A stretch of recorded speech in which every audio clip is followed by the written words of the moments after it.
உங்களோட name? Okay, இன்றைக்கி உங்களோட பர்த்டேன்னு சொல்லி உங்களுக்காக சர்ப்ரைஸாக கிஃப்ட்டுகள் வந்திருக்கு. சரியா? எத்தனாவது பர்த்டே உங்களோட? 90. சரி, உங்களோட 19th பர்த்டேக்கு யார் கிஃப்ட்டுகள் அனுப்பியிருப்பாங்க? யாராக இருக்கலாம்? அம்மா. அம்மாவோட பேர்? எங்கே இருக்காங்க? ஃபாரின்ல இருக்காங்க. எந்த நாட்டில் இருக்காங்க? ஃப்ரான்ஸில் இருக்காங்க. ஆனால் அந்த நேமில் வேறு இல்லை. ஓகேயா? வேறு யார் அனுப்பியிருப்பாங்க? வேறு யாராக இருக்கலாம்? அப்பாவோட பேர்? அவர் அங்கே இருக்க? இங்கே தான் இருக்க. சரி, ஓகே. வேறு யாராவது அனுப்பியிருந்தால் யாராக இருக்கலாம்?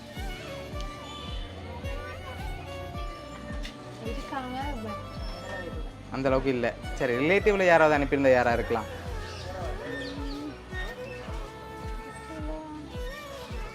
தெரியலையா? சரி, உங்களுக்காக வந்த கிஃப்ட்டுகளை பார்ப்போம். சரியா? ஓகே, ஹாப்பி பர்த்டேன்னு சொல்லி உங்களுக்காக ஃப்ளவர் பொக்கே வந்திருக்குது. அது மட்டும் இல்லை, உங்களுக்காக இன்னும் கிஃப்ட்டுகள் வந்திருக்குது. உங்களுக்காக வந்த அடுத்த கிஃப்ட் ஹாப்பி பர்த்டேன்னு சொல்லி கேக் வந்திருக்கு. சரியா? ஓகே, லாஸ்ட்டாக கிஃப்ட் வந்திருக்குது. அதை பார்க்க முதல் வேறு யாராவது அனுப்பியிருந்தால் யாராக இருக்கலாம்? யார் அனுப்பியிருப்பாங்களே எதிர்பார்க்குறீங்க? அம்மாவோட ஃப்ரெண்ட்ஸ். அவங்களோட பேர்? க்ளோஸண்டாக யாராக இருக்கலாம்? ஓகே, ரிலேட்டிவில் யாராவது அனுப்பியிருந்தால் யாராக இருக்கலாம்?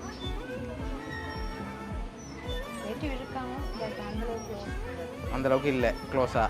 ஓகே, வேறு யாருமே அனுப்ப மாட்டாங்க அம்மாவை தவிர. சரி, இதுக்குலேருந்து யாராவது செஞ்சுருந்தா யாராக இருக்கலாம்?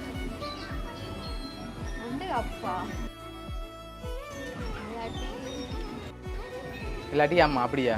சரி, உங்களுக்காக வந்த லாஸ்ட் கிஃப்டையும் பார்த்துட்டு யாருன்னு சொல்லி பார்த்துருவோம். ஓகேயா?